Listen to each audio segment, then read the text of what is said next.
welcome to another episode of Britt Space. So let's get into today's video. You guys asked, and ask and you shall receive. So today I'm going to be sharing the top 10 red flags in early dating. I'm going to give you the ins and outs. I'm no dating expert, but when I just tell you I have made my fair share of mistakes with crappy guys, I'm going to let you know what you should do and what you should not do. So let's get into it. Let's start out with a glass of wine. I'm drinking this Ariel 2023 Cabernet Sauvignon premium de-alcoholized wine because y'all know, those of you who've been here for a minute, that I do not drink alcohol, but I still enjoy happy hour and wine and all the delicious things. So no, this does not have alcohol in it, but it's one of my favorite red wines. It's really good. And I have my fire going to set off the mood.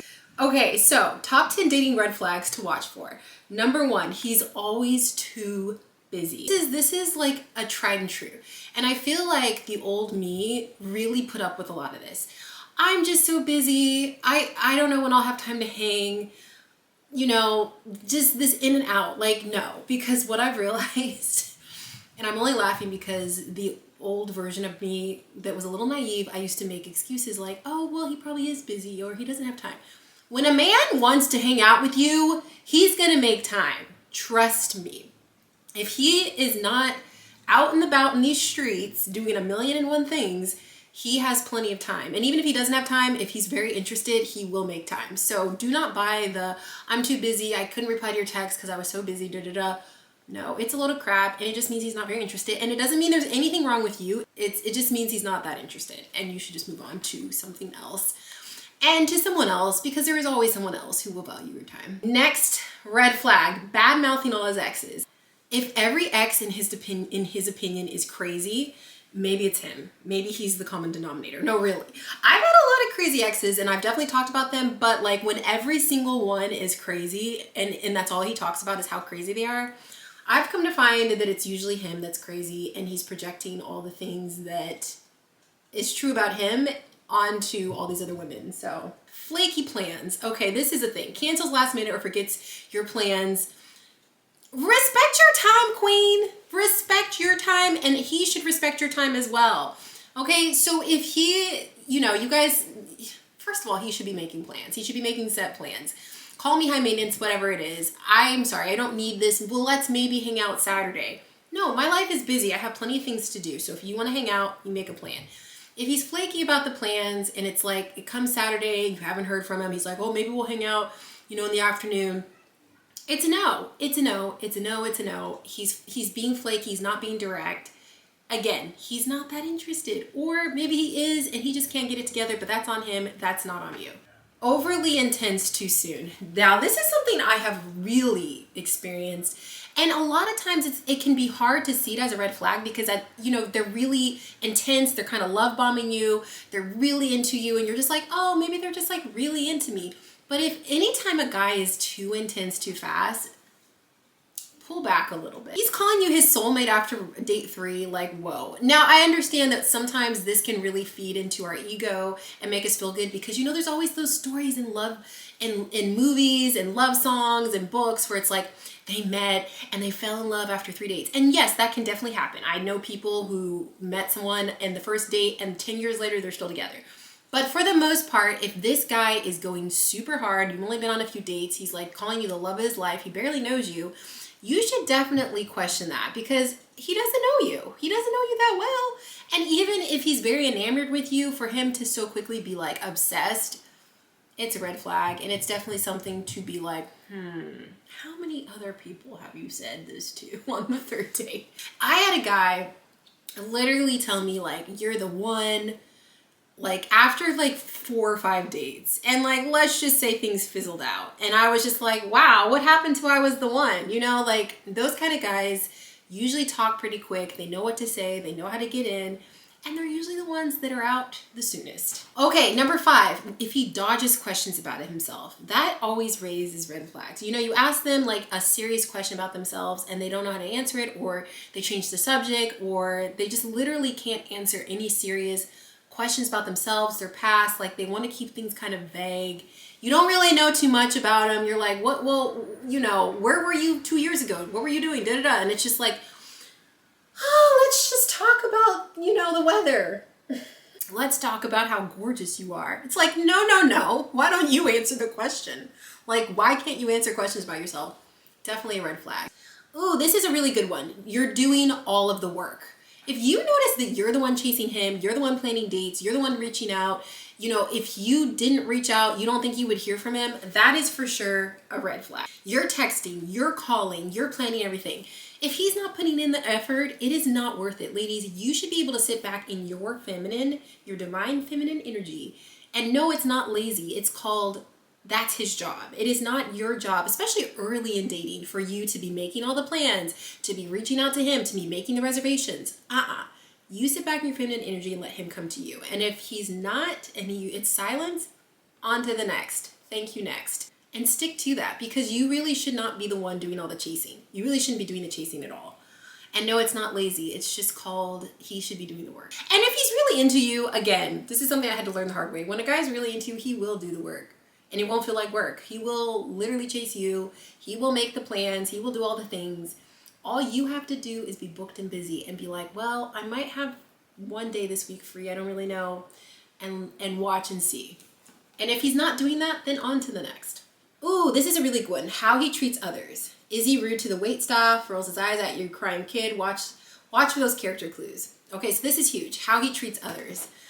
Is he rude to the waitstaff when you go out to eat?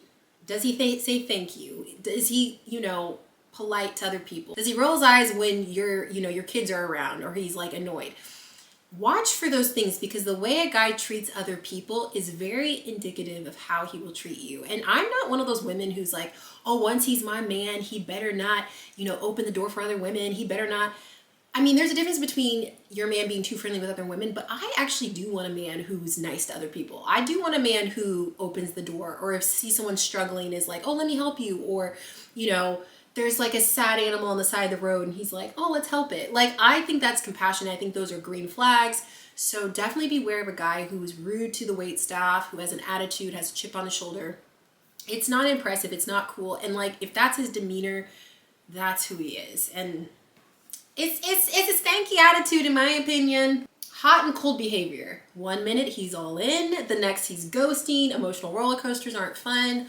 I don't know about you, but if you're on one right now, get off. Okay, you're in power. You do not need to deal with someone who's hot and cold. And again, I hate to keep saying it, if they're hot and cold, they're not interested. Hot and cold behavior basically just says, I've got a lot of other things going, aka other women, other things, other people, hot and cold just means he's not that into you. And again, trust me when I say it's not you. These are not things for you to feel bad about you and be like, oh, it's me. I can't attract anyone. No, there are plenty of amazing, awesome men out there who will be interested in you. You do not need to take the breadcrumbs of Mr. Hot and Cold. Get off that roller coaster, girl. It's not worth it. And if you're feeling stressed and having to guess, like, does he like me? Does he not? He don't like you, okay? And that's okay, because you're going to move on to somebody else. This one, he's secretive about his phone. He's always flipping his phone face down. You've got questions to ask. And I know that a lot of people feel mixed feelings about the whole phone thing. I do find it weird. A guy who is really secretive about his phone, every time he has it, it's always on do not disturb. It's always like face down. It's like, what are you hiding? Like, why can't you just have your phone out and just like, it's not a big deal. Like, it's always a thing. It's a red flag. Your intuition will tell you. And if you're like, that's weird, it probably is weird. Okay, last but very much so not least, you feel like you're walking on the eggshells around them. You can't be yourself around this person. And when I say be yourself, like you feel like, oh, if I do this, they're gonna like not like me, or you just feel a general uneasiness. Trust your intuition, because the person that's right for you, you will feel totally able to be yourself. You won't feel like you're walking on eggshells, and it'll just feel like it's right. That's all I can say. So if you're feeling like you have to change your personality, or you're like, oh, I can't talk about this because he's not into this, or I can't share my political views, or I can't share how I feel about this because they're not into it, they're not the one for you. And if I'm going to add to this, I can just keep going. That was 10. I'm also going to say, if they talk about themselves 24/7 and it's not reciprocal at all, that's another red flag. Like, no. it should not just be you're sitting there listening to them and they're like, and then this happened, and then this happened, and they never reciprocate. Like, they don't ask questions about you. They're not curious about you. They don't ask about anything about you. It's a no. So anyway, you guys, I hope that helped. Those are my red flags in relationships, especially early on. Happy dating. But also, if you are decentering men out of your life and you're just doing you, that's also great. I feel like still, even though it's nearly 2025, society makes it out like as women, we either need to be married or dating or else we're not valuable. And I'm here to tell you, you are valuable just the way you are, whether you're with a man or you're not. You are amazing, valuable, and worthy of all the things. So date yourself.